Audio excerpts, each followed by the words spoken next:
নানা ধরনের বস্তু সমূহ রয়েছে প্রকৃতিতে। কোন কোন বস্তু কোথায় ভাসে? আমি দেখো তো কি প্রশ্ন করেছি, কোন কোন বস্তু পড়ার ধরন দেখালো পড়ার ধরনটা দেখালো সবাই।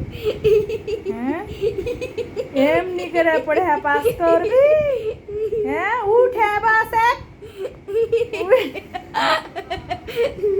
উঠ, পড়া শুইতে শুইতে পড়িলে পড়া হবে, পড়াও শুইতে যাবে। তুই স্কুলে যা শুতে পাবি, কোচিং এ যা শুতে পাবি, যে শুইতে শুইতে পড়া করছিস। উঠ, উঠে কেমন ডাহি করে, আমি কিচ্ছু করি না, তুই পড়ে দেখছি আমি তোর হাসি। উঠ।